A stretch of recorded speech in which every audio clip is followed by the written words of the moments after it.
గాక. మరొక పర్యాయము ఉదయకాలపు స్తోత్రారాధనలో పాలు పొందిన దేవుని బిడ్డలందరిని బట్టి నేను ప్రభుని స్తుతిస్తున్నాను. బ్రదర్స్ అందరు కూడా మీరు వీడియో ఆన్లో ఉంటే అది బాగుంటుందని భావిస్తున్నాను. మిగతా వారు ఎవరైనా మీరు వీడియో ఆన్లో పెట్టుకోగలిగిన వారు మరి మీరు వీడియో ఆన్లో పెట్టుకొని మరి దేవుని వాక్యాన్ని వింటూ మరి ఒకరినొకరిని చూసుకొని ప్రభుని ఘనపరచుకోవడానికి ప్రయత్నించవలసిందిగా మనవి చేస్తున్నాను. వీడియో ఆన్లో పెట్టగలిగిన వాళ్ళందరూ వీడియో ఆన్లో పెట్టండి. If it is not possible it's okay, కానీ సాధ్యమైనంత వరకు ప్రయత్నించవలసిందిగా ప్రభు పేరట మనవి చేస్తున్నాను. అందరూ మ్యూట్ చేయాలండి, ఎవరు అన్మ్యూట్లో ఉండకూడదు, అందరూ మ్యూట్ చేయాలి. జాగ్రత్తగా దేవుని వాక్యాన్ని మనం విందాం. మరి నిన్నటి దినమున తల్లిగారు మన మధ్యలోనికి వచ్చారు. చక్కగా అనేక విషయాలు మనకు బయలుపరిచి ప్రభు రాకడ గురించిన సత్యాలు మనకు నేర్పించారు.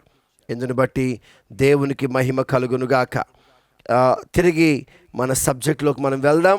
మరొకసారి ఉదయకాల సమయపు వందనములు స్తోత్రాలు మరి తెలియజేస్తున్నాను.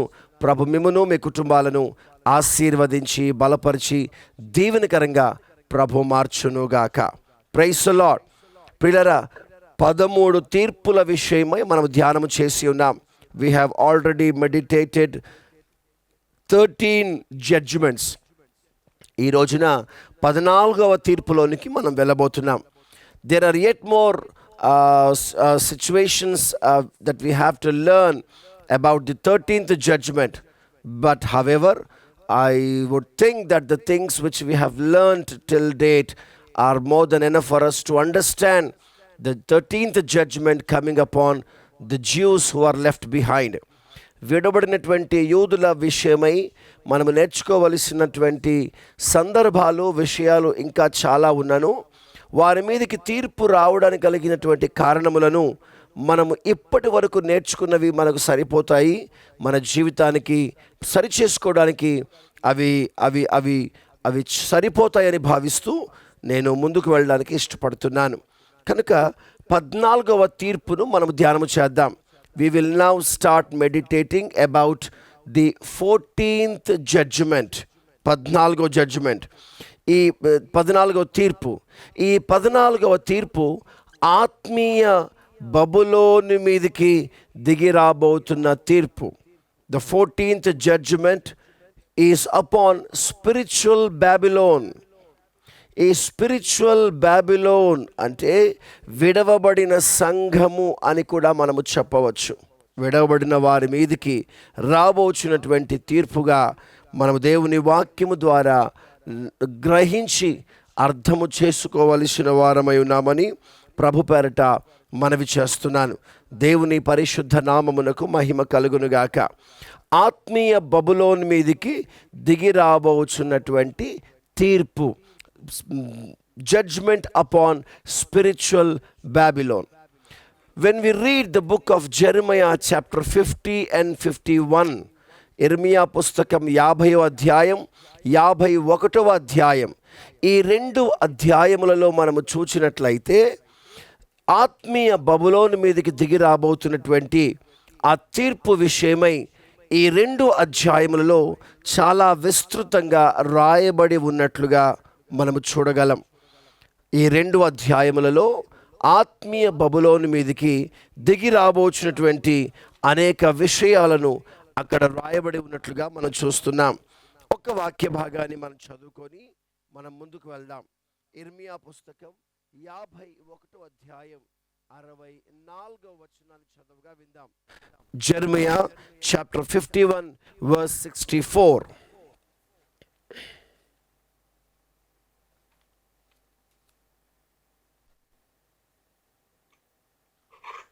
ఇర్మియా పుస్తకం 51వ అధ్యాయం చదవండి.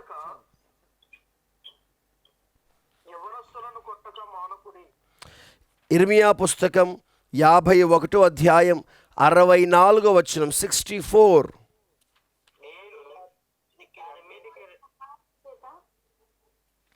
ఒకరు చదవండి.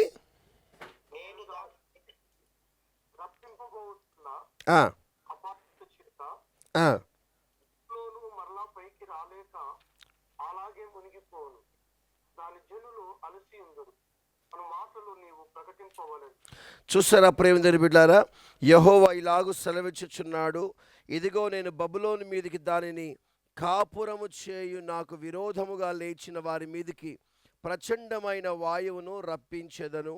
నేను దాని మీదికి రప్పింపబోచున్న అపాయముల చేత బబులోను మరలా పైకి రాలేక అలాగే మునిగిపోవునని. చూడండి, బబులోను మీదికి దేవుడు రప్పించబోతున్న, అనుమతించుచున్నటువంటి ఆ మహాభయంకరమైనటువంటి తీర్పు విషయమై ప్రభు ఇచ్చట మాట్లాడుచున్నట్టుగా మనం చూస్తున్నాం. దేవుని పరిశుద్ధ నామమునకు మహిమ కలుగునుగాక.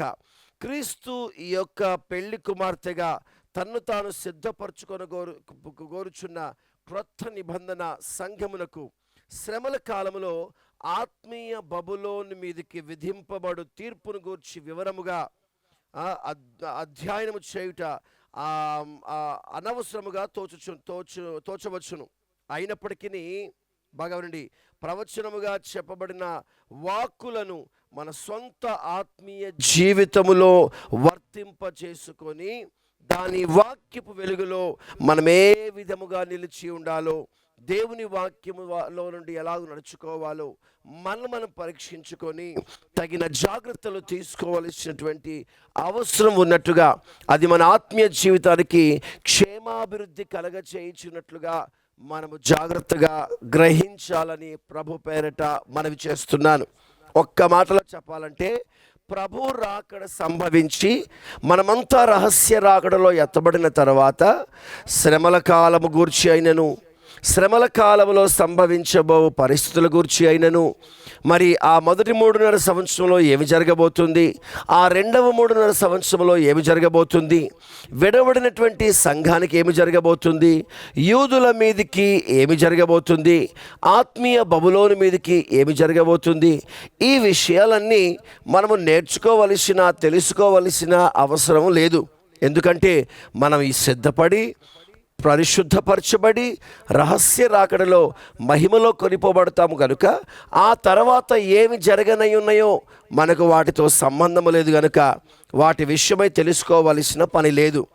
అయినను మనం ఎందుకు ధ్యానము చేయుచున్నామంటే ప్రియులారా, ఆత్మీయ జీవితంలో ఆ దినములలో జరగబోవు మరి ప్రవచనాత్మకమైన విషయాలను మనము నేర్చుకునటం వలన వాటిని ఇప్పుడే మనం జాగ్రత్త పరుచుకుంటూ, ఒకవేళ ఆ దినములలో వారి మీదకి తీర్పు దిగిరాబోచున్న తీర్పునకు కారణములు గ్రహించి అవి తెలుసుకొని, ఒకవేళ అట్టి అనుభవాలు మనలో ఏమైనా ఉన్న ఎడల మన జీవితాలను సరిచేసుకుంటూ సరిదిద్దుకుంటూ ప్రభు రాకడ కొరకు, శ్రమల కాలం నుండి తప్పింపబడుట కొరకు మనము సిద్ధపడుటకు సహాయపడుతుందని చెప్పడానికి నేను ఇష్టపడుతున్నాను.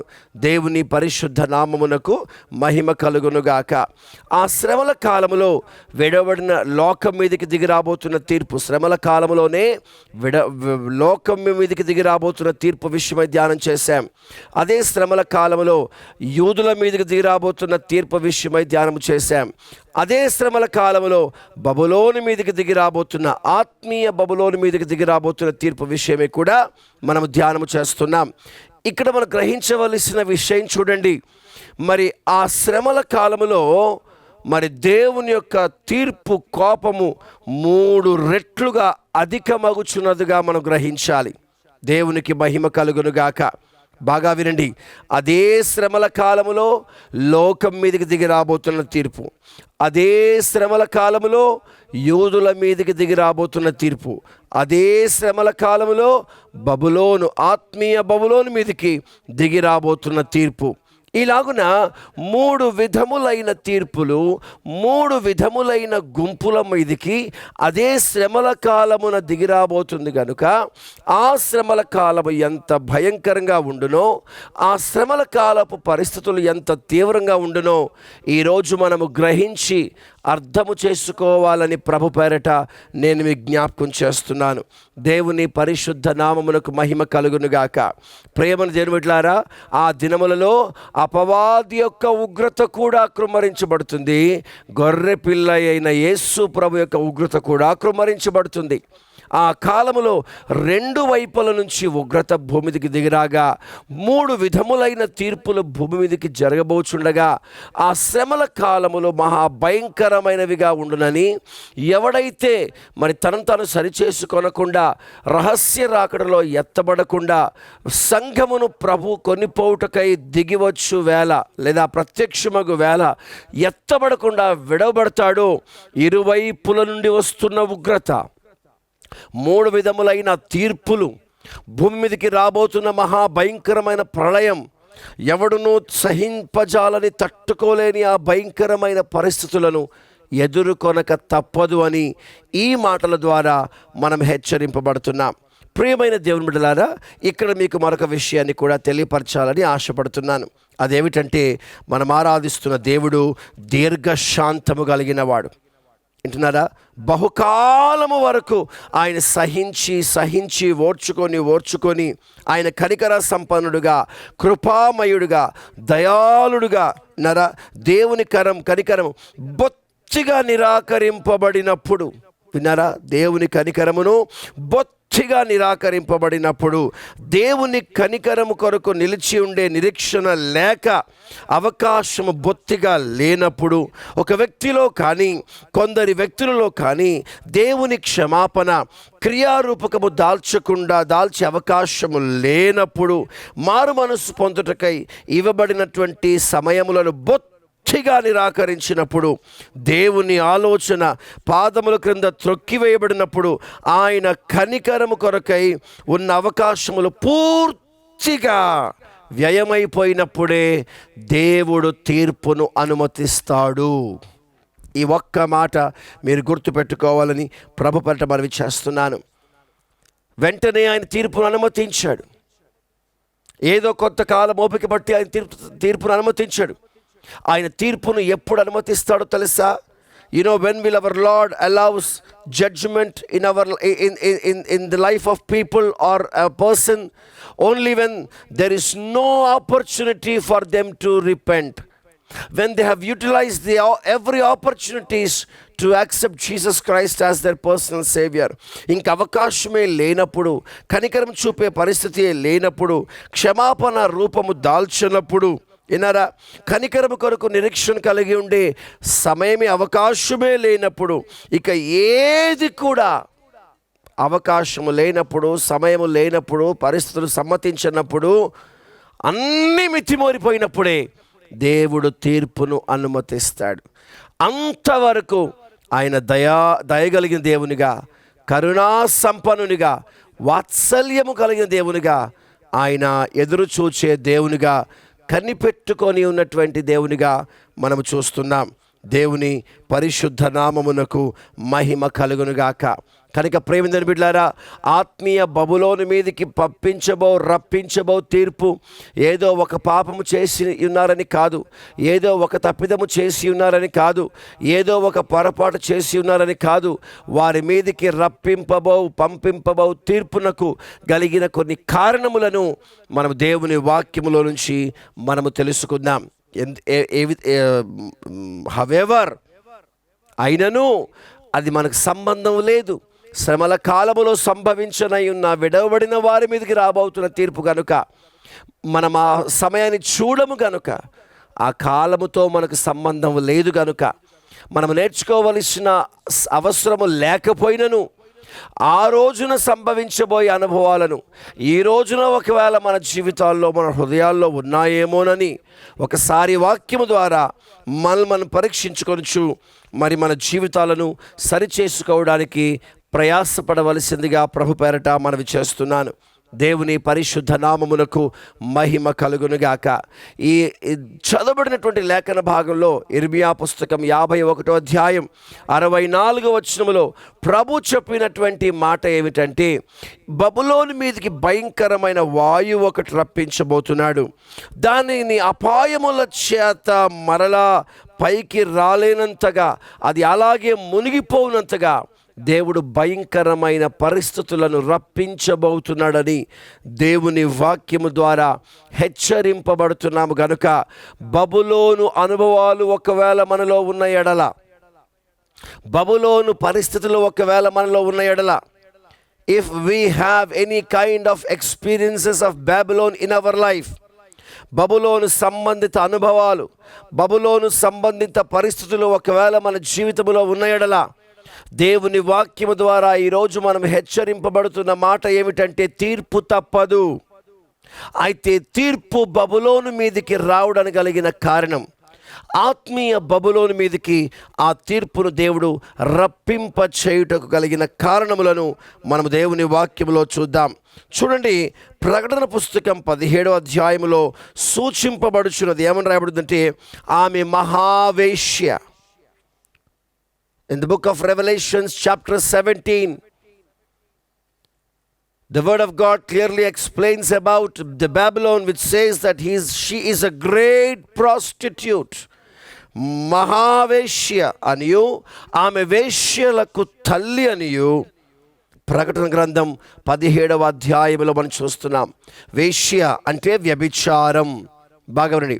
అంటే బబులోను వ్యభిచారపు మత్తులో ఉన్నది గనుక, వ్యభిచార పాపములో ఉన్నది గనుక, అది వ్యభిచార పాపములో ఉన్నందువలన కరుణ నుందించుటకు అవకాశమును అది పొందకపోవటం వలన, కృప పొందుటకు కనికరముతో పశ్చాత్తాపడే అవకాశము లేకపోవటం వలన, దయగలిగిన దేవునిగా, కరుణా సంపన్నుడిగా, జాలిగల దేవునిగా ఆయన ఎంతో కాలము కనిపెట్టి, ఎంతో కాలము వారికి అవకాశమును కలిగించి, వారు ఎంతకీ మారకపోయినప్పుడు, ఎంతకీ వారి జీవితాలు సరిచేసుకోకపోయినప్పుడు, ఎంతటికీ వారి బ్రతుకులు సరిచేసుకోకపోయినప్పుడు ప్రభు వారికి తీర్పును అనుమతింపచేసినట్లుగా, ప్రియమైన దేవుని బిడ్డలారా, ఇక్కడ బబులోను మీదకి ఆ భయంకరమైన తీర్పు దిగిరావడం కలిగినటువంటి కారణం ఏమిటంటే అది వ్యభిచార పాపములో మునిగిపోయి ఉండుట వలన. వ్యభిచార పాపములో, because of its adultery it was put to judgment. దానికి ఉన్నటువంటి వ్యభిచార సంబంధమైన పాపమే మరి దానిని భయంకరమైనటువంటి తీర్పునకు అప్పగించినట్లుగా దేవుని వాక్యములో చాలా స్పష్టంగా రాయబడి ఉండ మనం చూస్తున్నాం. ప్రేమించిన బిడ్డలారా, వ్యభిచారము అనగా ఏమిటి? మనం అనుకుంటాము, ఒక స్త్రీ కానీ పురుషుడే కానీ కలిసినప్పుడే, ఒక పురుషుడు కన్యకతో వెళ్ళినప్పుడు, లేదా ఒక స్త్రీ పురుషునితో వెళ్ళినప్పుడే మనం వ్యభిచారం అని అనుకుంటాము. కానీ చాలా జాగ్రత్తగా వినండి. యాకోబు రాసిన పత్రిక 4వ అధ్యాయం 4వ వచనములో ఒక చక్కటి వాక్యము రాయబడి ఉన్నది. అక్కడ ప్రభు చెప్పిన మాట ఏమిటంటే, ఈ లోకముతో స్నేహము చేయగోరువాడు దేవునికి శత్రువగును. చూడండి, ఈ లోకముతో స్నేహము చేయగోరు వారిని దేవుడు ఏమని సంబోధించి మాట్లాడుచున్నాడో తెలుసా? ఆ మాటలు చదవగా విందాం. యాకోబు పత్రిక 4వ అధ్యాయం 4వ వచనం. వ్యభిచారులారా, ఈ లోక స్నేహము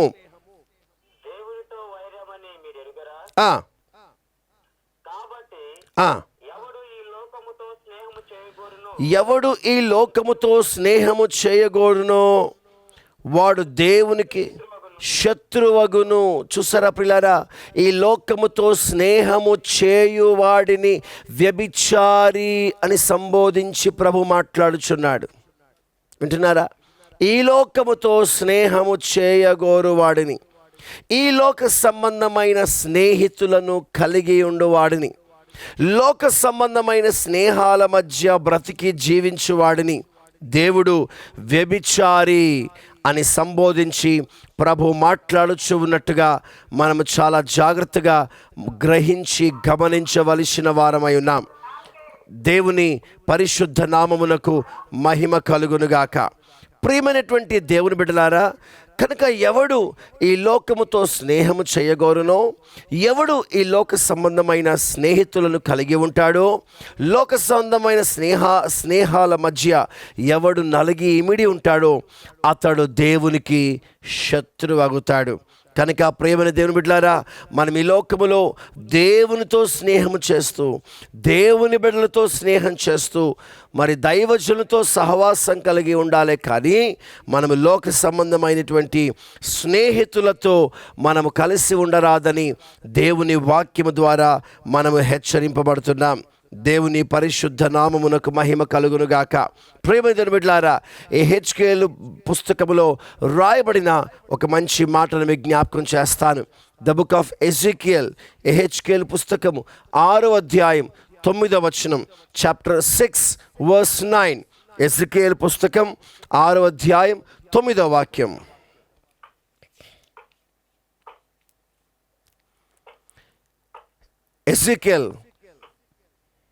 యెహెజ్కేలు పుస్తకం 6వ అధ్యాయం 9వ వచనం.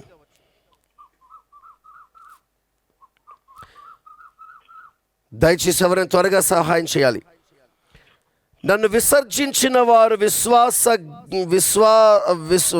విశ్వాసఘాతకమైన వ్యభిచారమును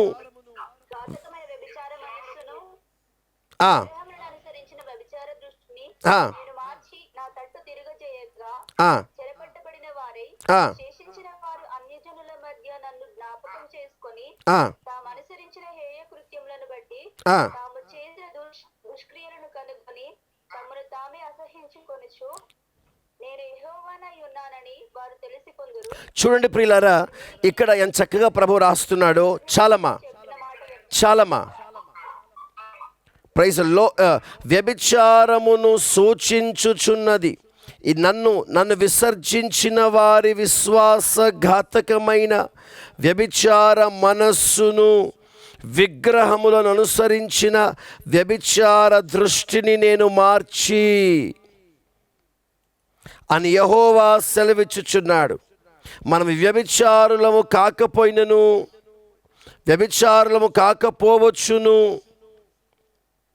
కానీ మన హృదయము మరియు మన నేత్రములు చెడు కార్యములతో లేక ఆత్మీయ విగ్రహములతో వ్యభిచరించునవిగా ఉండవచ్చును. వింటున్నారా ప్రియులారా? మనం వ్యభిచారము చేయకపోవచ్చు. అక్షరాలుగా బబులోను వ్యభిచారము చేసినట్లుగా మనం వ్యభిచారము చేయకపోవచ్చు. యాకోబు రాసిన పత్రికలో 4వ అధ్యాయం 4వ వచనంలో చెప్పబడినట్టుగా లోక సంబంధమైన స్నేహాలు మనకు లేకపోవచ్చును. కానీ ఇక్కడ చూడండి, నన్ను విసర్జించిన వారి విశ్వాసఘాతకమైన మనస్సును, వ్యభిచార మనస్సు, విగ్రహములను అనుసరించిన వ్యభిచార దృష్టి, వ్యభిచార మనస్సు, వ్యభిచార దృష్టి. మనము వ్యభిచారము చేసి ఉండకపోవచ్చు, వ్యభిచారము చేయకపోవచ్చు, కానీ విన్నారా, ఆ భయంకరమైనటువంటి మనస్సు, హృదయము మరియు నేత్రములు చెడ్డ కార్యములతో లేక ఆత్మీయ విగ్రహములతో వ్యభిచరించునవిగా అవి ఉండినందువలన ఇటువంటి విశ్వాసఘాతకమును చూచిన తన హృదయమును పగిలిపోవునట్లుగా దేవుడు సెలవిచ్చుచున్నాడు. దేవుని పరిశుద్ధ నామమునకు మహిమ కలుగునుగాక. ప్రియమైన బిడ్డలారా, వింటున్నారా? ఒకడు పాపము చేస్తేనే ప్రభు బాధపడేవాడు కాదు. ఆ పాప సంబంధమైన మనస్సు ఉన్నా, ఆ పాప సంబంధం దృష్టి ఉన్నా, దాని వలన దేవుని హృదయము పగిలిపోవునని, వ్యభిచార సంబంధమైన పాపమును బబులోను కలిగి ఉన్నందువలన ఈ రోజున ఆత్మ సంబంధమైన ఆ బబులోని మీదికి, ఆ విధమైన మనస్సు కలిగిన వారి మీదికి శిక్ష దిగిరాబోతున్నట్లుగా మనము దేవుని వాక్యము ద్వారా చాలా జాగ్రత్తగా గ్రహించవలసిన వారమై ఉన్నాం. దేవుని పరిశుద్ధ నామమునకు మహిమ కలుగునుగాక. బబులోను అనగా అది వ్యభిచారము చేయు స్త్రీ అని దేవుని వాక్యము హెచ్చరిస్తుంది. కనుక అది శరీర సంబంధమైన కార్యం అయి ఉండవచ్చు, లేదా వ్యభిచారం అనగా లోక సంబంధమైన స్నేహము అయి ఉండవచ్చును. మూడవది, వ్యభిచారం అనగా క్రియారూపకములో చేయడం మాత్రమే కాదు, మన మనస్సులో కానీ మన దృష్టిలో కానీ ఆ విధమైనటువంటి తలంపు ఉన్న ఎడల మనకు శిక్ష తప్పదు, మన మీదకి తీర్పు తప్పదని మనం దేవుని వాక్యము ద్వారా హెచ్చరింపబడుతున్నాం. ఈ సంబంధం, దీనికి సంబంధమైన మరికొన్ని విషయాలు నేను మీ ముందు పెట్టాలని ఇష్టపడుతున్నాను. చూడండి, ఇర్మియా పుస్తకం 3వ అధ్యాయం 3వ వచనంలో ఒక చక్కటి వాక్యము రాయబడి ఉన్నది. ఇర్మియా పుస్తకం 3వ అధ్యాయం 3వ వచనం. ప్రకటన పుస్తకం 17వ అధ్యాయం 5వ వచనం. జెరమయా chapter 3:3 And Revelations chapter 17 and 5. Ah. Ah.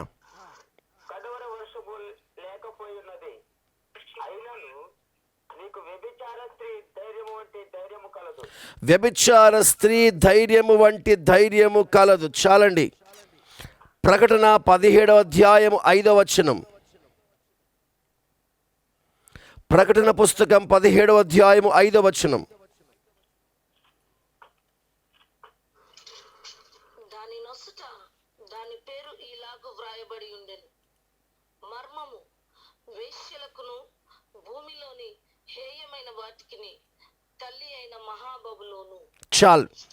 చూడండి, ఈ 2 చోట్ల రాయబడి ఉన్న దేవుని వాక్యమును మనం చాలా జాగ్రత్తగా ధ్యానం చేద్దాం.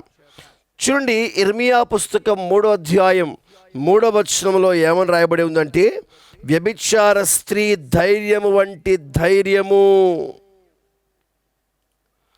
ఆ మాటకు అర్థం ఏంటో తెలుసా?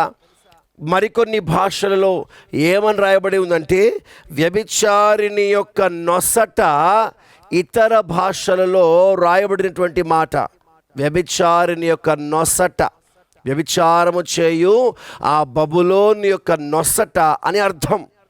దానికి ధైర్యము, వ్యభిచార స్త్రీ ధైర్యం వంటి ధైర్యము అన్న మాటకు అర్థము వ్యభిచారి స్త్రీ, ఆ వ్యభిచారిని యొక్క నొసట, ఆ బబులోను యొక్క నొసట అని అర్థం.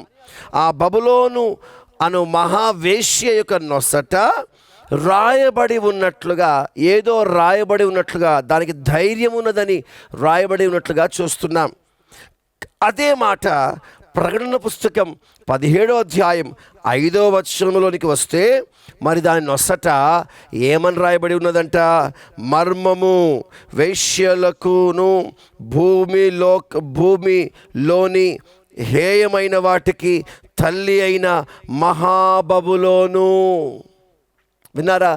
బబులోను అను ఆ వేశ్య నొసట రాయబడి ఉన్న మాట ఇర్మియా పుస్తకములో వ్యభిచార స్త్రీ వంటి ధైర్యము వ్యభిచార స్త్రీ ధైర్యము వంటి ధైర్యము అని తెలుగు భాషలో ఉంది. ధైర్యం వంటి ధైర్యము అన్న మాటకి ధైర్యం అనే సమాధానం వస్తుంది తప్పితే ఇంకొక పదం అక్కడ ఏమీ లేదు. కానీ వేరే భాషలో దాని ఎగ్జాక్ట్ ట్రాన్స్లేషన్లో, దాని ఎగ్జాక్ట్ తర్జుమాలో ఏమని రాయబడి ఉందంటే, వ్యభిచారము చేయు ఆ బబులోను నొసట అని రాయబడి ఉంది. ఏమని రాయబడి ఉందంటే, ఆమె నొసట, ఈమె మహావేశ్య, మర్మము భూమిలోని హేయమైన కార్యములకు తల్లి అయిన మహాబబులోను అని బబులోను నొసట, వ్యభిచారము చేయు దాని నొసట రాయబడి ఉన్నట్లుగా మనము చూచుచున్నాం. నొసట అనగా తలంపులకు చూపించుచున్నది, మన తలంపులకు సూచించుచున్నది నొసట. ప్రియులారా, చాలా జాగ్రత్త అండి. నొసట ఏమైనా రాయబడి ఉండుటకై దేవుడు అనుమతించాడు, లేదా ఎవరైనా వారి నొసట పలాని మాట రాయించుకున్నారు అంటే దాని అర్థం ఏమిటంటే వారు ఆ విధమైన తలంపులు కలిగి ఉన్నారు అని అర్థం. అర్థం కావడానికి మీకు చిన్న ఉదాహరణ చెప్తాను. పాత నిబంధన కాలంలో లేవియ కాండములో యాజకుల నొసట, వారు పెట్టుకున్న పాగా మీద బంగారు దట్టి ఒకటి ఉండాలి. తల మీద బంగారు దట్టి ఒకటి ఉండాలి. ఆ బంగారు దట్టి మీద 12 రాళ్ళు పొదిగింపబడి ఉండాలి. ఎందుకు ఆ 12 రాళ్ళు అలా పొదిగింపబడి ఉండాలని ప్రభు చెప్పాడు అంటే, యాజకుని మనస్సులో ఇశ్రాయేలీలు 12 రాళ్ళు 12 గోత్రాలకు సాదృశ్యమై ఉండగా 12 గోత్రాల విషయమైన ఆలోచన కలిగి ఉండాలని దేవుని వాక్యము ద్వారా వారు హెచ్చరింపబడ్డారు. అంటే ఆ రాళ్ళు దేనికి సూచన అంటే, వారు కలిగి ఉండవలసిన తలంపులకు సూచన, వారు కలిగి ఉండవలసిన ఆలోచనలకు సూచన. ఇక్కడ చూడండి, మహావేశ్యన బబులోను దాని నొసట ఏమని రాయబడి ఉందంటే, మర్మము వేశ్యలకు తల్లి, ప్రతి హేయమైన కార్యములకు తల్లి అయిన మహాబబులోను అని దాని నొసట రాయబడి ఉన్నది. అంటే అర్థం ఏంటో తెలుసా? అది భయంకరమైన వ్యభిచారపు తలంపులతో నింపబడి ఉన్నదని అర్థం. అది మహాభయంకరమైన తలంపుల చేత నింపబడి ఉన్నదని అర్థం. అలాగే మన నొసళ్ళు లేదా మన తలంపులు పరీక్షించుకొనవలెను. మన నొసళ్ళు ఒకవేళ పాపభరితముగా అగుపడిన ఎడల, మన తలంపులు మన ఆలోచనలు పాపభరితమైనవిగా కనబడిన ఎడల దేవుని తీర్పు బహు భయంకరముగా ఉండునని దేవుని వాక్యము ద్వారా మనం హెచ్చరింపబడుతున్నాం. మన నొసళ్ళు చాలా ప్రాముఖ్యమైనవి. ఒక వ్యక్తి తన హృదయంలో ఎలా తలంచుకుంటాడో అతను బయటికి అలాగే అగుపడతాడు, అలాగే ఉంటాడు. నేను ఏ ఆలోచన కలిగి ఉంటానో నా క్రియలు కూడా అలాగే ఉంటాయి. నేను ఏ విధమైన తలంపులు కలిగి ఉంటానో నా క్రియలు కూడా అలాగే ఉంటాయి. తిరుగుబాటు చేసే స్వభావం ఉంటే నీవు మంచిగా మాట్లాడినా చక్కగా మాట్లాడినా నీ మాటలు గరుసుగానే ఉంటాయి. వ్యతిరేకమైన మనసుతో నింపబడి నువ్వెంత ప్రేమగా ప్రవర్తించినా నీ ప్రవర్తన వ్యతిరేకతను చూపిస్తూ ఉంటుంది. పాపభరితమైన తలంపులు పెట్టుకొని ఒకవేళ మరొక విధంగానే ప్రవర్తించాలని ప్రయత్నించిన మాత్రమున నీ ప్రవర్తనలో ఆ పాపము చాలా స్పష్టంగా కనబడుతూ ఉంటుంది. కనుక ప్రేమ దేవుని బిడ్డలారా, దేవుని వాక్యం ద్వారా ప్రభు ఉదయకాల సమయం మనకిస్తున్న హెచ్చరిక, తీర్పు మన మీదికి ఎప్పుడు దిగి వస్తుందో తెలుసా? మన తలంపులను మన ఆలోచనలను పాప సంబంధమైనవిగా మారకుండా అవి మనం సరిచేసుకోకపోతే, అవి మన తలంపులు మన ఆలోచనలు మార్చుకోకుండా ఒకవేళ అవి పాప సంబంధమైనవిగా ఉండినెడల తలంపుల్లో కూడా పాపము చేసిన వాడు మహాబబులోనుగా, ఆత్మీయ బబులోనుగా వారు నిర్ధారణ చేయబడి చిత్రీకరింపబడి వాడు శిక్షకు తీర్పునకు అప్పగింపబడతాడని దేవుని వాక్యము ద్వారా మనము గ్రహించి అర్థము చేసుకోవలసిన వారమై ఉన్నాం. దేవుని పరిశుద్ధ నామమునకు మహిమ కలుగునుగాక. ప్రియమైన దేవుని బిడ్డలారా, మన ఆలోచనలు ప్రియులారా చాలా జాగ్రత్తగా గమనించండి. ఒకవేళ ఆ ఆలోచనలు పాపము చేయడానికే అయి ఉండవచ్చు. మన తలంపులు దేవుని చిత్తమునకు వ్యతిరేకముగా ఉన్న ఎడల, మన తలంపులు దేవుని ఆలోచనకు వ్యతిరేకముగా ఉన్న ఎడల, మన తలంపులు దేవునికి ఉద్దేశానికి వ్యతిరేకముగా ఉన్న ఎడల, సంఘమునకు వ్యతిరేకముగా నీవు ఆలోచించినను, సంఘమునకు వ్యతిరేకంగా నువ్వు తలంచినను, సేవకులకు వ్యతిరేకముగా తలంచినను, దేవుని బిడ్డలకు వ్యతిరేకముగా తలంచినను, ఏదైనా ఒక క్రమమునకు నీ మనస్సులో ఒక వ్యతిరేకమైన ఆలోచన వచ్చింది, వ్యతిరేకమైన తలంపు వచ్చింది, అక్కడ క్రియ జరిగి ఉండవచ్చు, జరిగి ఉండకపోవచ్చు. వ్యతిరేకత అనేది నీ మనస్సులో వచ్చింది అంటే బబులోని యొక్క ఆత్మ నీలో ఉన్నట్టే, బబులోని యొక్క తలంపులు నీవు కలిగి ఉన్నట్లే. అందుకే ప్రేమ దేవుని బిడ్డలారా, మన మనస్సు మన తలంపులు ఎల్లప్పుడూ కూడా మనం పరీక్షించుకుంటూ సరిచేసుకుంటూ వ్యతిరేకమైన మనస్సు లేక, తిరుగుబాటు మనస్సు లేక, పాపిష్టి మనస్సు లేక, చెడు తలంపులు లేక, చెడు ఆలోచనలు లేక, పరిశుద్ధమైన తలంపులతో, పరిశుద్ధమైన ఆలోచనలతో, యథార్థమైనటువంటి ఆలోచనలతో, విధేయత విశ్వాస్యత కలిగిన ఆలోచనల చేత మనము మన ఆత్మీయ జీవితాన్ని మనము కొనసాగించవలసిన వారమని మరొకసారి దేవుని వాక్యం ద్వారా నేను మీకు తెలియచేస్తున్నాను. దేవుని పరిశుద్ధ నామమునకు మహిమ కలుగునుగాక. ప్రియమైన బిడ్డలారా, దేవుని వాక్యములో చక్కగా రాయబడి ఉంది. అదే ఇంగ్లీష్ బైబిల్లో చాలా స్పష్టంగా ప్రభు రాస్తూ అంటాడు. చూడండి, సామెతల పుస్తకం 23వ అధ్యాయం 27వ వచనం. Proverbs chapter 23 verse 27. It clearly says about our thoughts and our mindset that we need to have in our spiritual life. ఒకసారి ఆ వాక్య భాగాన్ని చదువుగా విందాం. సామెతల పుస్తకం 23వ అధ్యాయం 27వ వచనం.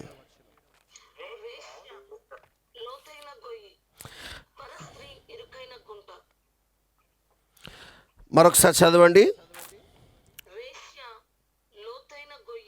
వేశ్య లోతైన గొయ్యి, పరస్త్రీ ఇరుకైన గుంట. దయచేసి ఆ ఇంగ్లీష్ వాక్యాన్ని డిస్ప్లే చేయాల్సిందిగా ప్రభు పేరట మనవి చేస్తున్నాను. ఆ ఇంగ్లీష్ వాక్య భాగాన్ని డిస్ప్లే చేయాల్సిందిగా మనవి చేస్తున్నాను. Deeper are the thoughts of a prostitute. ఆ మాటకు అర్థం ఏంటో తెలుసా ప్రియులారా?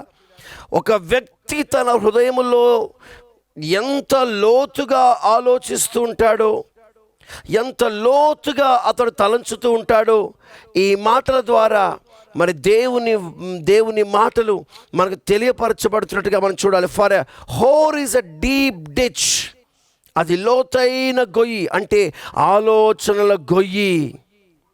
అది మహాభయంకరమైన ఆలోచనలకు, తలంపులకు క్రియ చూపుచున్నట్లుగా మనం చూస్తున్నాం. And a strange woman is a narrow pit అంటే అంతులేనిది, డిచ్ అంటే అంతులేనిది, అది అంతులేని గొయ్యి, అది అంతులేని అగాధం, అది మహాభయంకరమైన ఆలోచన విధానం, అది భయంకరమైన పాపిష్టి క్రియా విధానం. అందుచేత ప్రియమైన బిడ్డలారా, వారు ఈ విధమైన లోతైన మారు మనస్సు కానీ, పశ్చాత్తాపంకు కానీ, కనికరం కానీ పొందనంతటి భయంకరమైన అగాధములోనికి, లోయలోనికి, గుంటలోనికి దిగిపోయినటువంటి స్థితిలో ఉన్నారు గనుక ఆ మహాబబులోనైనటువంటి ఆత్మీయ బబులోని మీదకి దేవుడు తీర్పును అనుమతింపచేయుచున్నాడు. Just because of spiritual sin or their thoughts or the desires of their flesh, lustful desires. ఈ విధమైనటువంటి లౌకిక సంబంధమైన ఆలోచన క్రియలు వారు కలిగి ఉన్నందువలన వారి మీదకి భయంకరమైన తీర్పు దిగి వచ్చుచున్నట్లుగా మనం చూస్తున్నాం. దేవుని పరిశుద్ధ నామమునకు మహిమ కలుగునుగాక. ప్రేమ దేవుని బిడ్డలారా, నా మాటలు చాలా జాగ్రత్తగా ఆలకించండి. మన నొసట ప్రభు వాక్యములో సెలవిచ్చినట్లుగా, దేవుని వాక్యములో ప్రభు చెప్పినట్లుగా, నిర్గమకాండములో 28వ అధ్యాయం 36వ వచనములో నొసట యెహోవా పరిశుద్ధుడు అన్న వాక్యము రాయబడి ఉండాలి. యెహోవా పరిశుద్ధుడు అని నీ నొసట రాయబడవలసిన స్థలమున ఇన్నరా, according to Exodus 28:36, the word of God says that it should be written, God is our God, Jehovah is holy. యెహోవా పరిశుద్ధుడు అన్న మాట రాయబడి ఉండాలి. అంతేకాని మన నొసట పాపములకు తల్లి అని కానీ, లేకపోతే అసహ్యమైన కార్యములకు తల్లి అని కానీ, లేకపోతే వ్యభిచార తలంపులు కలిగిన వాడని కానీ, తిరుగుబాటు మనస్సు కలిగిన వాడని కానీ, వ్యతిరేకించు మనస్సు కలిగిన వాడని కానీ నొసల యందు రాయబడి ఉండకూడదని దేవుని వాక్యం ద్వారా మనము హెచ్చరింపబడుతున్నాం. ప్రియమైనటువంటి దేవుని బిడ్డలారా, మన నొసల యందు ఎల్లప్పుడూ ఉండవలసిన ఆలోచన తెలుసా? యెహోవా పరిశుద్ధుడు, యెహోవా పరిశుద్ధుడు, యెహోవా పరిశుద్ధుడు.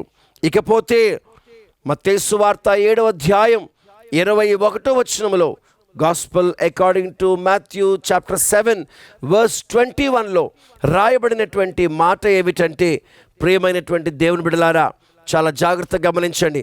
ఆయన చిత్త ప్రకారము చేయువాడే మహిమలోనికి ప్రవేశిస్తాడు. అంటే ఆయన చిత్తం ఏమిటో తెలుసా? నొసళ్ళయందు పరిశుద్ధుడన్న మాట రాయబడి ఉండవలసినటువంటి ఆ క్రమమును మనము కలిగి ఉన్న వారమైతేనే రేపు మనము దేవుని రాజ్యములోనికి ప్రవేశిస్తాం. దేవుని పరిశుద్ధ నామమునకు మహిమ కలుగునుగాక. ప్రభువా ప్రభువా అని పిలుచు ప్రతివాడు పరలోక రాజ్యములోనికి ప్రవేశించడు, కానీ నా తండ్రి చిత్త ప్రకారము చేయువాడే మహిమలోనికి, పరలోకములోనికి ప్రవేశిస్తాడని దేవుని వాక్యము ద్వారా మనము తెలియపరచబడుతున్నాం. అందుచేత ప్రియమైనటువంటి దేవుని బిడ్డలారా, మన నొసట ఉండవలసిన ఆలోచన ఒకటే, తండ్రి చిత్తమును చేయువాడిగా ఉండాలి, తండ్రి ఉద్దేశములను నెరవేర్చేవారిగా ఉండాలి, తండ్రికి లోబడిన వారమై ఉండాలి. వింటున్నారా? తండ్రి యొక్క ప్రణాళికలో మనము ఇమిడి ఉండాలి. అంతేకాని మన నొసళ్ళ యందు అనగా మన తలంపులలో పాప సంబంధమైన ఎట్టి ఆలోచనయు తలంపయు మనకు ఉండడానికి లేదని దేవుని వాక్యము ద్వారా మనము హెచ్చరింపబడుతున్నాం. దేవుని పరిశుద్ధ నామమునకు మహిమ కలుగునుగాక. చూడండి, 1 తెస్సలోనికలకు రాసిన పత్రిక 4వ అధ్యాయం 3వ వచనం.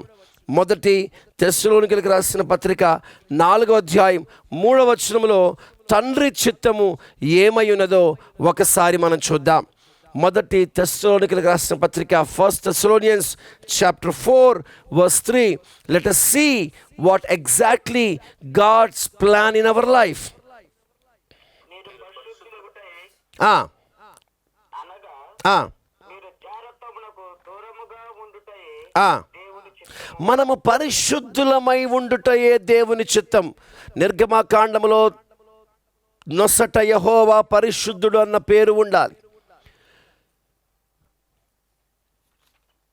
తెస్సలోనికలకు రాసిన మొదటి పత్రిక 4వ అధ్యాయం 3వ వచనములో ప్రభువు చెప్పిన ప్రకారం దేవుని చిత్తం ఏమిటో తెలుసా? మనం పరిశుద్ధులమై ఉండాలి. మహాబబులోని యొక్క తీర్పు ద్వారా మనకు నేర్పింపబడుతున్న, మనం నేర్చుకుంటున్న పాఠం ఏంటో తెలుసా? మన తలంపులు పాపిష్టి తలంపులతో కాక పరిశుద్ధమైన తలంపుల చేత మనము నింపబడి ఉండాలి. For this is the will of God. Even you sanctify, చూడండి, even you sanctify that he should abstain from fornication. ప్రతి విధమైన పాపము నుండి మనం పరిశుద్ధపరచబడిన వారమై, వినరా, మనం పరిశుద్ధపరచబడిన వారమై పరిశుద్ధులముగా ఉండుటయే దేవుని చిత్తం. తమ పరిశుద్ధమైన అర్పణలన్నిటిలో ఇశ్రాయేలీలు ప్రతిష్ఠించు పరిశుద్ధమైన వాటికి తగులు దోషములను అహరోను భరించినట్లు అది అహరోను నొసట ఉండవలెను. వారి యెహోవా సన్నిధిని అంగీకరింపబడినట్లు అది నిత్యమును అతని నొసట ఉండవలెను. ఏమిటి ఉండాలి నొసట? యెహోవా పరిశుద్ధుడు. 2 మాటల విషయమై ప్రభు మనకు జ్ఞాపకం చేస్తున్నాడు. ఉండవలసిన అనుభవం, ఉండకూడని అనుభవం. ఉండవలసింది ఏమిటంటే యెహోవా పరిశుద్ధుడు అన్న ఆలోచన మన హృదయాల్లో నింపబడి ఉండాలి. ఉండకూడనిది ఏమిటంటే బబులోను తలంపుల్లో పాపము నింపబడి ఉన్నట్లుగా మన తలంపుల్లో పాప సంబంధమైన ఏ తలంపు కూడా ఉండరాదని దేవుని వాక్యం ద్వారా మనం హెచ్చరింపబడుతున్నాం. దేవునికి మహిమ కలుగునుగాక. చూడండి, ప్రకటన పుస్తకం 17వ అధ్యాయం 6వ వచనం, రెవల్యూషన్స్ చాప్టర్ 17 verse 6. అక్కడ ఏమని రాయబడి ఉందో చూడండి. ఆ స్త్రీ వ్యభిచార పాపములో మత్తిల్లియుండెను. ఆ మాట చదవలసిందిగా మనవి చేస్తున్నాను. మరియు ఆ, ఆ స్త్రీ ఆ, పరిశుద్ధుల రక్తము చేతను ఆ, యేసు యొక్క హతసాక్షుల రక్తము చేతను ఆ. మత్తిల్లి ఇండుట చూచితిని. చూసండి, ఆ స్త్రీ పరిశుద్ధుల రక్తములో, విన్నారా, యేసు యొక్క హతసాక్షుల రక్తము చేతను మత్తిల్లియుండుట చూచితిని. నేను దాన్ని చూచి బహుగా ఆశ్చర్యపడగా, and I saw the women drunken with the blood of the saints and with the blood of martyrs of Jesus. And when I saw her, I wondered with a great admiration. చూసారా ప్రియులారా, ఈ బబులోను అను ఆత్మీయ బబులోనుకున్నటువంటి క్రియలు చూడండి, దాని స్థితి చూడండి, దాని స్థితి ఏంటంటే పరిశుద్ధుల రక్తమును తాగి అది మత్తిల్లుచున్నది, మత్తులో ఉందంట. దాని మత్తుకు కారణం ఏంటంటే పరిశుద్ధుల రక్తమును అది తాగింది. రెండవది, క్రీస్తు కొరకైన హతసాక్షుల రక్తమును తాగింది.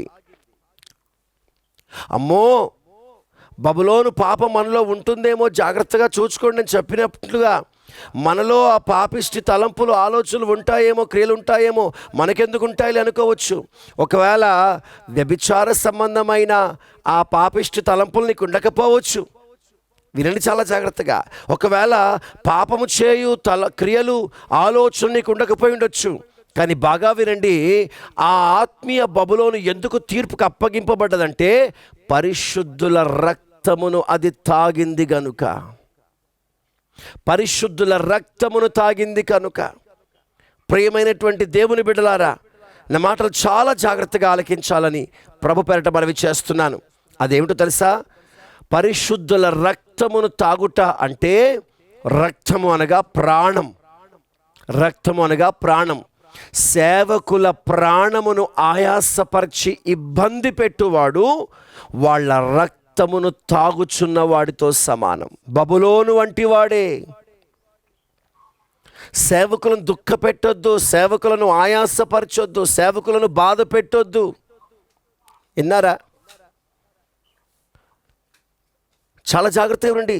సేవకులు నీ వలన క్షోభిల్లారనుకోండి, అక్కడ చక్కగా రాయబడి ఉంది, blood of saints, blood of saints, blood of saints, నీతిమంతులు పరిశుద్ధుల రక్తం, పరిశుద్ధుల రక్తమును తాగింది. రక్తమును తాగిందంటే వారిని ఇబ్బంది పెట్టింది, వారిని బాధ పెట్టింది.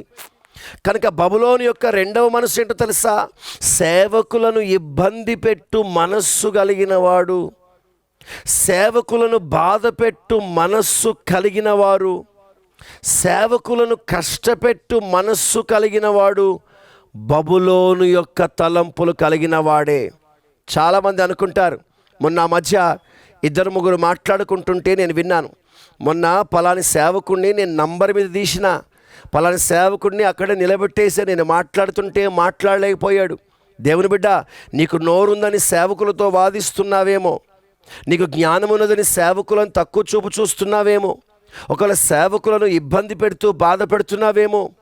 నీకు నోరుందని, నీకు అధికారం ఉందని, నీకు జ్ఞానం ఉందని నీవు నోరు పడేసుకుంటున్నావేమో.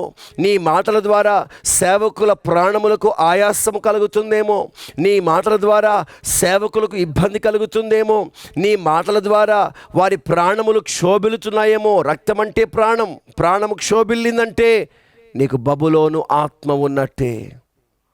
You are with the spirit of Babylon. అందుచేత ఎంత భయంకరమైన పరిస్థితి కలిగినను, ఎంత తీవ్రమైన పరిస్థితి కలిగినను, నీ వలన సేవకులు ఇబ్బంది పడరాదు, నీ వలన సేవకులు బాధపడకూడదు, నీ వలన సేవకులు కష్టపడకూడదు. దేవుని పరిశుద్ధ నామమునకు మహిమ కలుగునుగాక. ప్రియమైనటువంటి దేవుని బిడ్డలారా, నా మాటలు చాలా జాగ్రత్తగా ఆలకించాలని ప్రభు పేరట మనవి చేస్తున్నాను. ఆ భయంకరమైన పాపములో పడిపోయినటువంటి బబులోను, బబులోను తీర్పు తీర్చబడినట్లుగా ఎవడు వ్యభిచార సంబంధమైన తలంపులతో నింపబడి ఉంటాడో, రెండవది ఎవడు తిరుగుబాటు చేయు మనస్సును కలిగి ఉంటాడో, ఎవడు సేవకుల మనస్సును గాయపరిచి వారి ప్రాణములకు ఆయాసకరంగా మారిపోతాడో. వింటున్నారా ప్రియులారా? మొన్న ఆ మధ్య ఒక చిన్న వాట్సాప్ స్టేటస్ నేను చూశాను. ఒక పాస్టర్ గారు ఇలా కనబడుతూ ఆయన ఫోటో పెట్టబడ్డది. వెనక నుంచి ఆయన వీపు మీద కొన్ని కత్తిపోట్లు ఆయన వీపు మీద ఉన్నాయి. తల మొదలుకొని అరికాల వరకు వెనక నుంచి కత్తిపోట్లు ఉన్నాయి. ఒక్కొక్క కత్తిపోటు అతని హృదయానికి, అతని శరీరానికి ఎంతగానో బాధ కలిగిస్తుంది. ఎదుటి నుండి ఒక విశ్వాసి వచ్చి, అయ్యా బాగున్నారా అని అడిగితే, ఆ సేవకుడు తన వెనుక అన్ని భయంకరమైన కత్తిపోట్ల చేత గాయపడుతున్నను ఆ ఎదుట వచ్చి నిలబడిన విశ్వాసతో మేము దేవుని మహాకృప వలన క్షేమంగానే ఉన్నామని సమాధానకరమైన మాటలు చెప్తూ గాయపడి వచ్చిన ఒక విశ్వాసిని, గాయపడి వచ్చిన ఒక వ్యక్తిని ఆదరించుచు, ధైర్యపరచుచు, బలపరచుచు ఉన్నట్లుగా చూస్తున్నాం. ప్రియమైన దేవుని బిడ్డలారా, ఒక సేవకునికి వెనుక ఉన్న కత్తిపోట్లు ఏమిటి? కొందరు సేవకునికి వ్యతిరేకంగా మాట్లాడుతూ ఉంటారు, కొందరు సేవకుని వెన్నుపోటు పొడుస్తూ ఉంటారు, కొందరు సేవకులను గాయపరుస్తూ ఉంటారు, కొందరు దూరంగా వెళ్ళిపోయి బాధపరుస్తుంటారు, కొందరు సమీపంగానే ఉండి బాధపరుస్తూ ఉంటారు. అలాంటప్పుడు వారికి వీరికి ఏమి వ్యత్యాసము లేదు కదా. ఇలా ఒకటి వెంబడి ఒకటి భయంకరమైన కత్తిపోట్లు, భయంకరమైన గాయాలతో చిత్రీకరిస్తూ కూడా ఆ సేవకుడు అందరితో సమాధానంగా, అందరితో ప్రేమగా, అందరితో ఆప్యాయంగా పలకరించవలసిన పరిస్థితిని కలిగి ఉండాలని మనం ఎరుగుదుము. దేవునికి మహిమ కలుగునుగాక. అయితే గమనించండి, ఆ భయంకరమైన కత్తిపోట్ల వలన సేవకుని ప్రాణము ఆయాసపడుతుంది. ఆ భయంకరమైన కత్తిపోట్ల వలన సేవకుడు వేదన పడుతున్నాడు. చాలా జాగ్రత్తగా వినండి ప్రియమైన దేవుని బిడ్డలారా. యేసు ప్రభుల వారు ఒక మాట చెప్పాడు. ఆయన పస్కా పండుగను ఆచరించుచున్నప్పుడు, ఈ రేపు మనుష్య కుమారుడు అప్పగింపబడబోతున్నాడు, మీలో ఒకడు నన్ను అప్పగిస్తాడు. అప్పగించువానికి శ్రమ, గాయపరచువానికి శ్రమ, వాడికి భయంకరమైన ప్రమాదం. ఈ రోజున అవే మాటలు దేవుడు మరలి మాట్లాడుతున్నాడు. ఎవరి వలనైతే సేవకుడు ఇబ్బంది పడవలసి వస్తుందో, పరిశుద్ధులు ఇబ్బంది పడుతున్నారో, ఎవరి వలన సేవకుడు బాధపడుతున్నాడు, ఎవరి వలన సేవకుడు కష్టపడుతున్నాడో, ఎవరి వలన సేవకుడు ఇబ్బంది పడుతున్నాడో, ప్రియులారా, అతడు చాలా పెద్ద సేవకుడు అయి ఉండొచ్చు. మారుమూల ప్రాంతంలో ఒక చిన్న సేవకుడు అయి ఉండొచ్చు. నలుగురు విశ్వాసులను చేత పట్టుకొని సేవ చేస్తున్నవాడు అయి ఉండొచ్చు. 4,000 మంది విశ్వాసులు అయి ఉండవచ్చు. నేను మాట్లాడుతున్నటువంటి వ్యక్తి పరిశుద్ధుడు విషయమై, లోక సంబంధమైన వాడి విషయమై కాదు. వింటున్నారా? లోక సంబంధమైన వాడి విషయమే కాదు. నోవహు కాలంలో జరిగిన తీర్పు విషయమై నేను ధ్యానం చేస్తున్నప్పుడు, నోవహు కుమారులు వెళ్ళి కుమారుడు వెళ్ళి అతని దిగంబరత్వాన్ని చూచి హేళన చేసినప్పుడు, అది పొరపాటు అయినప్పుడు, మత్తిల్లి నోవహు పాపము చేసిన వాడు కాదా?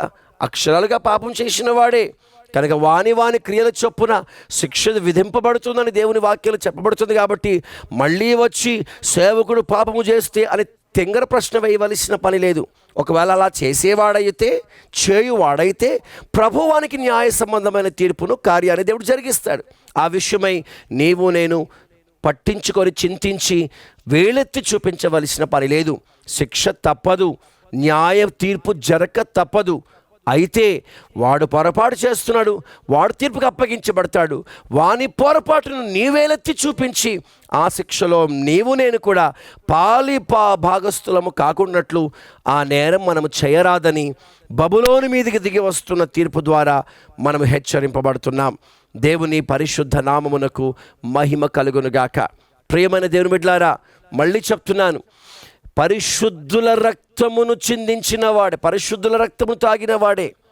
ఎవరు పడితే ఆ సేవకుని విషయం మాట్లాడతలేను.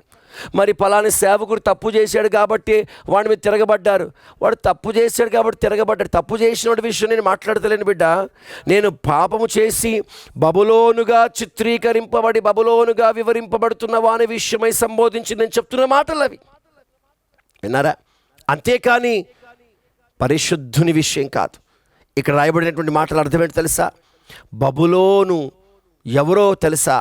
పరిశుద్ధుల రక్తమును త్రాగినవాడు, పరిశుద్ధుల రక్తమును త్రాగువాడు, యథార్థముగా నీతిగా పరిశుద్ధముగా సేవ చేయువారు. దేవుని పరిశుద్ధ నామమునకు మహిమ కలుగునుగాక. ఇలాగే పరిశుద్ధులను హింసించబాకండి, పరిశుద్ధులను ఇబ్బంది పెట్టబాకండి అని నేను ఒక చోట వెళ్ళి వాక్య పరిచర్య చేస్తే, అంతలో ప్రసంగం అయిపోయినంతలోనే ఒక సహోదరుడు వచ్చి చాలా భయంకరంగా మనసు గాయపరిచి చాలా భయంకరమైన వేదన దుఃఖాన్ని కలిగించాడు. వెళ్ళి, ఇప్పుడే కదరా వాక్యం విన్నావు, సేవకులను ఇబ్బంది పెట్టొద్దని చెప్పావు కదా, అంతలోనే సేవకులను ఇబ్బంది పెడుతున్నావేంట్రా? వాక్యం చెప్పి అరగంట కాలేదు, 15 నిమిషాలు కాలేదు, అప్పుడే బాధ పెడుతున్నావేంటి అని అడిగితే వాడిచ్చిన సమాధానం, ఏ భేదము లేదు, అందరూ పాపము చేసిన వారే అంటాడు. ప్రియమైన దేవుని బిడ్డలారా, మన సొంత ఆలోచన, మన సొంత తలంపుల చేత మనం దేవుని బిడ్డలకు సేవకులకు వ్యతిరేకంగా మాట్లాడరాదని మరొకసారి ప్రభు పేరట నేను విన్నవించుకుంటూ ఈ విషయాలు మీకు తెలియచేస్తున్నాను. దేవుని బిడ్డ, బబులోను కూలిపోవడానికి, బబులోను మీదకి తీర్పు తీర్చబడడానికి కలిగినటువంటి మరొక కారణమే సేవకుల రక్తమును అది తాగినందువలన, సేవకుల ప్రాణమును క్షోభిల్లింప చేసినందువలన, సేవకులను ఇబ్బంది పెట్టినందువలన, పరిశుద్ధులను కష్టపెట్టినందువలన, పరిశుద్ధులను బాధ పెట్టినందువలన. నేనంటాను, వీలైతే పరిశుద్ధులను సేవకులను సంతోషపరచండి, చేత కాకపోతే మౌనంగానే ఉండండి, కానీ ఇబ్బంది మాత్రం మనం పెట్టరాదు. నీకు నచ్చలేదా, నీకు ఇష్టం లేదా, మౌనంగా దూరం వెళ్ళిపో, అంతేకాని క్షోభ పెట్టకూడదు. వీలైతే మనం మేలు చేయవారిగానే ఉండాలి, కానీ మనము ఇబ్బంది పెట్టరాదు, కష్టపెట్టరాదు, బాధ పెట్టరాదని ప్రభు పేరట నేను మీకు జ్ఞాపకం చేస్తున్నాను. దేవుని పరిశుద్ధ నామమునకు మహిమ కలుగునుగాక. చాలా క్లుప్తముగా మరి ఆ బబులోను వాసులలో, ఆ బబులోను ఆత్మీయ బబులోనులో ఉన్నటువంటి కొన్ని వ్యతిరేకమైన కార్యాలు మీకు చూపించి నేను చాలా వేగంగా ముగించేస్తాను. ఒకటి, వ్యభిచార సంబంధమైన మనస్సు కలిగింది, వ్యభిచార సంబంధమైన దృష్టి కలిగింది, వ్యభిచార సంబంధమైన కోరిక కలిగింది. రెండవది, తిరుగుబాటు మనస్సు కలిగినదే బబులోను యొక్క ఆత్మ.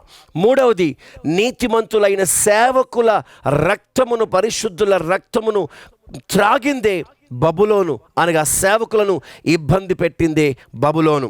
నాలుగవది, బబులోనుకున్నటువంటి స్వభావమే గర్వం. గర్వం చాలా సింపుల్గా చెప్తాను.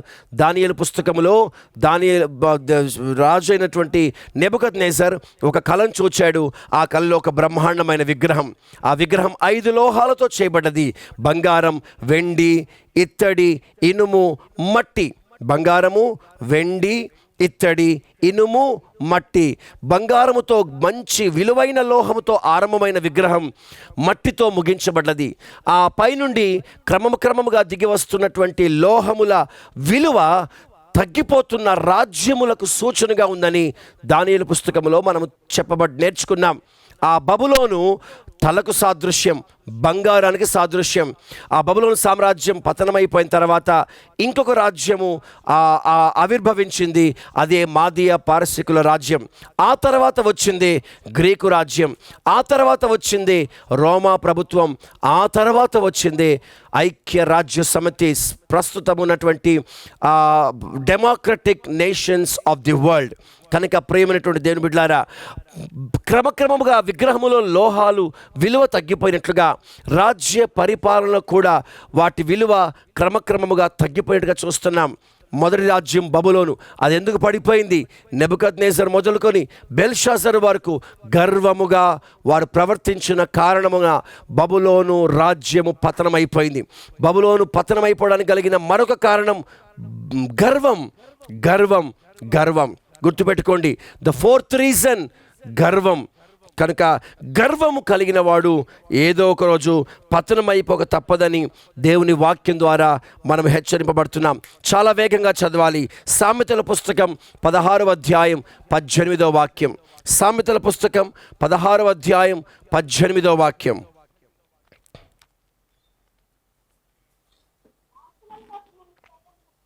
నాశనమునకు ముందుగా గర్వము నడచును. చూసారా, నాశనమునకు ముందుగా గర్వము నడచును. బబులోను నాశనమైపోవడానికి గల కారణం అది గర్వముతో ప్రవర్తించిన కారణమున అది నాశనమైపోయినట్లుగా దేవుని వాక్యము మనకు చూపించుచున్నది. కనుక గర్వము నాశనమునకు దారి తీయును. 5వ పాయింట్, సామెతల పుస్తకం 11వ అధ్యాయం 14వ వచనం. సామెతల పుస్తకం 11వ అధ్యాయం 14వ వచనం.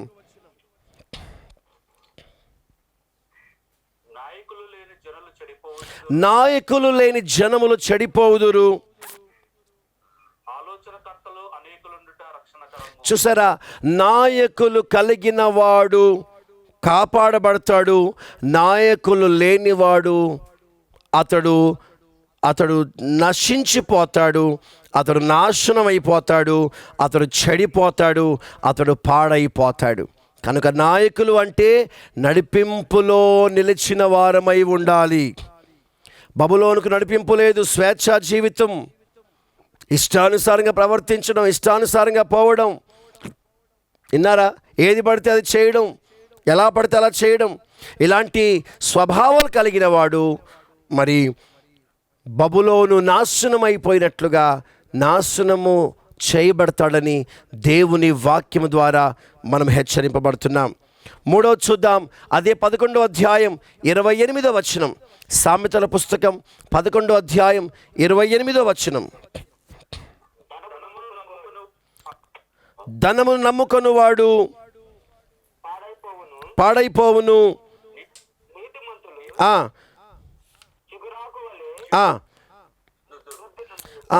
ముక్క ముక్క ముక్క ముక్క ముక్క ముక్క విడగొడి చదవద్దు నాన్న, దాన్ని మొత్తం చదవాలి. ఎలా చదవాలంటే, ధనమును నమ్ముకొను వాడు పాడైపోవును, నీతిమంతులు చిగురాకు వలె వృద్ధి నొందుదురు. కనుక మూడవ నాశనముల కారణం మనము నమ్ముకున్న ధనము. బాగా వినండి. వ్యభిచార మనస్సు గలవాడు నాశనం అయిపోతున్నాడు, తిరుగుబాటు చేయువాడు నాశనం అయిపోతున్నాడు, అంటే తీర్పుకు అప్పగించబడుతున్నాడు, క్షమించండి. మూడవది, సేవకుల ప్రాణములను ఆయాసపరచువాడు తీర్పుకు అప్పగించబడుతున్నాడు. నాలుగవది, గర్విష్టివాడు తీర్పుకు అప్పగింపబడుతున్నాడు. ఐదవది, నాయకుడు లేనివాడు తీర్పుకు అప్పగించబడుతున్నాడు. స్వేచ్ఛగా సేవ చేయరాదు. అపోస్తుల నడిపింపులో ఒక నాయకులము కలిగిన వారమై, ఎంత పెద్ద వారమై ఎదిగినా కూడా ఒక నడిపింపులో మనం ఉండాలి. ఒక అపోస్తుల నడిపింపులో మనం ఉండాలని దేవుని వాక్యం ద్వారా మనం హెచ్చరింపబడుతున్నాం. మూడవది, ఆ తర్వాత ఎన్నోది ఇప్పుడమ్మా, ఇది ఒక మూడు. ఆరోది, ధనమును నమ్ముకొని వాడు, మరి డబ్బు మీద నమ్ముకొని వాడు తీర్పుకు అప్పగించబడి నాశనమునకు అప్పగింపబడుతున్నాడు. చూద్దాం. ఏడవది, హోషేయ పుస్తకం 14వ అధ్యాయం మొదటి వచనం. హోషేయ పుస్తకం 14వ అధ్యాయం మొదటి వచనం. The book of Hosea chapter 14 verse 1. ఇశ్రాయేలు ఆ, పాపము చేత నీవు కూలితివి ఇశ్రాయేలు పాపము చేత నీవు కూలితివి కనుక నీ దేవుడైన యెహోవా తట్టుకు తిరుగుము. ఆ, ఇశ్రాయేలు నీవు పాపము చేత నీవు కూలితివి గనుక నీ దేవుడని యెహోవా తట్టు తిరుగుము. పాపము లేదా దోషములను కలిగి ఉండుట వలన మనము కూలిపోతాము. బబులోను కూలిపోవడానికి కలిగిన కారణం వారు చేసిన పాపము. 8వ చూద్దాం, చూడండి. 8వ చూద్దాం. అదే హోషేయ పుస్తకం 4వ అధ్యాయం 6వ వచనం. హోషేయ పుస్తకం 4వ అధ్యాయం 6వ వచనం.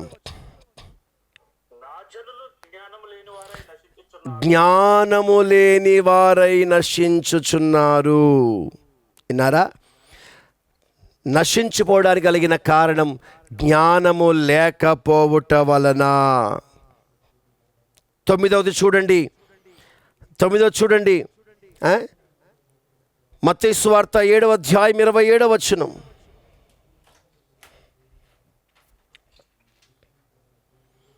ఇర్మియా 5:13. వాన కురిసెను, వరదలు వచ్చెను, గాలి విసిరి ఆ ఇంటి మీద కొట్టెను, అప్పుడది కూలపోయెను. మనకు దేవుని వాక్యం ద్వారా, ఈ ఉపమానం ద్వారా ప్రభు నేర్పిస్తున్న పాఠం ఏమిటంటే, గాలి వానల చేత కొట్టబడినప్పుడు ఆ ఇల్లు కూలిపోయింది. ఆ మాటకు అర్థం ఏమిటంటే, ఎవరు వాక్యము మీద కట్టుకొనరో వారి గుడారము కూలిపోతుంది. కనుక వాక్యముపై మనము కట్టబడాలి. వాక్యము మీద కట్టుకొనని వాడు కూలిపోతాడు. వాక్యము మీద కట్టుకొనని వాడు కూలిపోతాడు. ఇంకొక పాయింట్ చూద్దాం.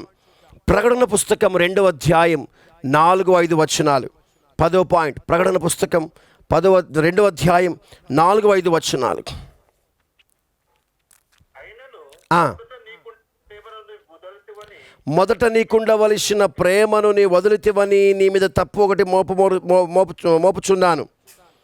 ఏ స్థితితో నుండి పడితివో జ్ఞాపకము చేసుకుని మారు మనసు పొంది ఆ మొదటి క్రియలను చేయుము. అట్లు నీవు చేసి నీవు మారు మనసు పొందితేనే సరి. లేని ఎడల నేను నీ యొద్దకు వచ్చి నీ దీపస్తంభమును దాని చోట నుండి తీసివేతును. నీ దీపస్తంభమును ఆరిపోజేయుదునగా నేను నిన్ను నాశనము చేయుదును. ఎప్పుడు?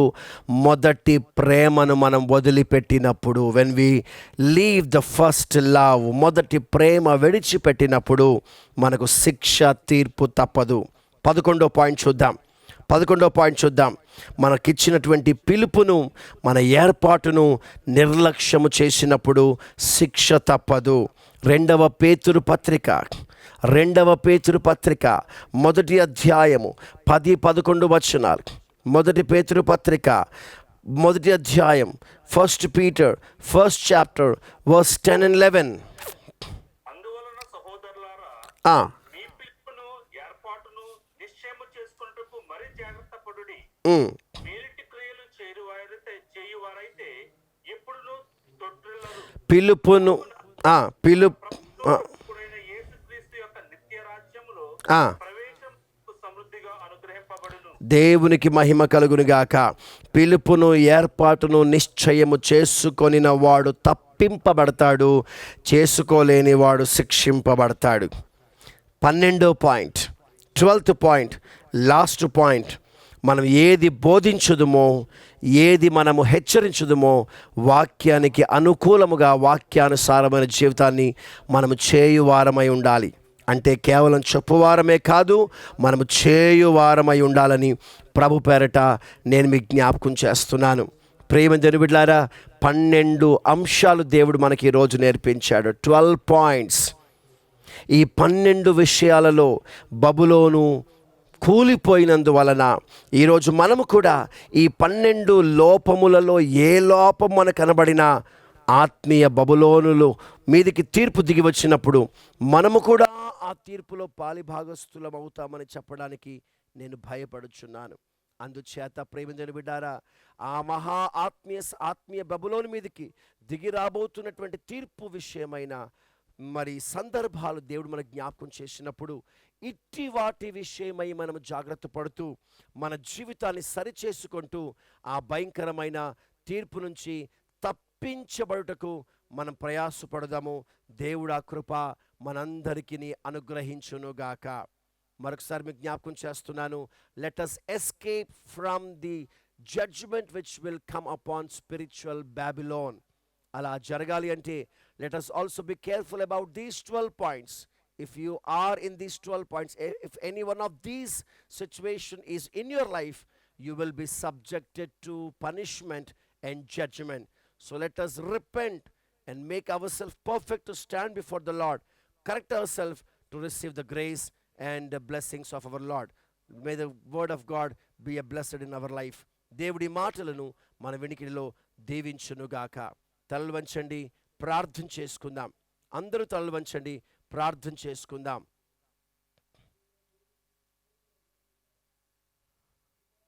బ్రదర్ డానియల్ సత్తుపల్లి ప్రార్థన చేయాలి. బ్రదర్ డానియల్ సత్తుపల్లి ప్రార్థన చేయాలి.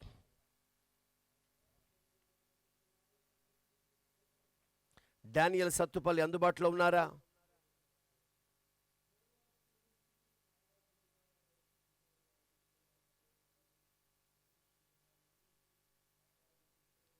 ఓకే, అందుబాటులో లేనట్టుగా ఉన్నారు. మరి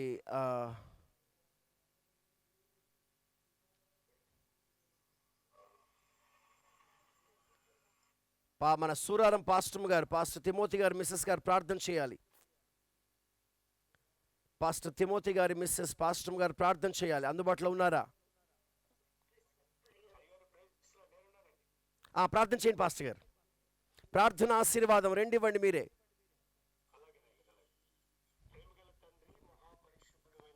మీ ఘనమైన శ్రేష్టమైన నామమును బట్టి కృతజ్ఞతలు.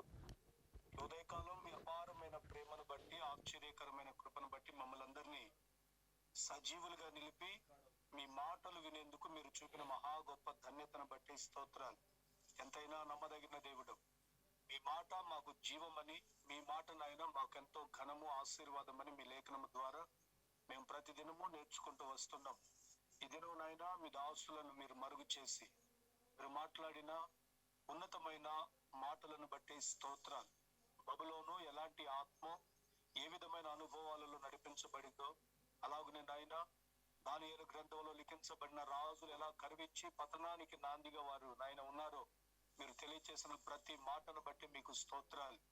అలాంటి భూ సంబంధమైన ఈ లోక కామాతృత కలిగిన వ్యభిచారపు ఆత్మ ఎవరిలో ఉండకుండా, తీర్పు దినాన నాయన వారి తండ్రి మీ సన్నిధిలో నిలబడకుండా నాయన విమర్శించుకొని పరిశుద్ధులుగా ఎత్తబడే ఒక ఉన్నతమైన రాజ్యమైనముగా నాయన వారు ఉండినట్లు సహాయం చేయమని వేడుకొనుచున్నాను. ఈ రీతిగా ప్రతి ఉదయకాలం మీ దాసులను బలపరిచి మీరు ఇస్తున్న అద్భుతమైన సందేశాలను బట్టి స్తోత్రం. ఒక పరిశుద్ధ గుంపు జనాంగం మీ నిత్య రాకడుకు ఎత్తబడేటట్లు కృప చూపించమని వేడుకొనుచున్నాను. మీ దాసులు దూర ప్రాంతంలో ఉన్నప్పటికీ నాయన ఈ రీతిగా ఈ ఉదయకాలపు బైబిల్ స్టడీ కార్యక్రమాన్ని ఆశీర్వాదకరముగా దీవెనకరముగా జరిపిస్తూ వచ్చారు. అందరిని బట్టి మీకు స్తోత్రాలు చెల్లిస్తున్నాను. గత దినం కూడా మీ దాసురాలు నాయన మేరకైనా ఒక విషయాలు చక్కగా మాకు నేర్పించారు. అందరిని బట్టి స్తోత్రం.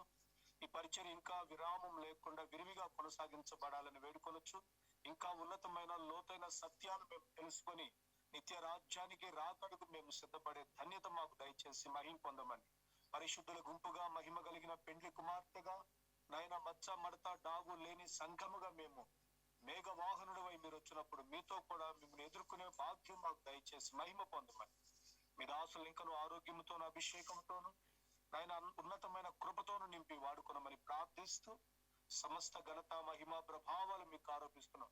ఈ భయంకరమైన పాండమిక్ దినాల్లో తండ్రి మేమందరం ఉండగా మా దేశాన్ని దృష్టించి మా దేశాన్ని నాయన రోగులను స్వస్థపరిచి గొప్ప విడుదల దయచేస్తున్నందుకై స్తుతిస్తూ గణపరుస్తూ యేసు నామములో ప్రార్థిస్తున్నాము తండ్రి, ఆమేన్.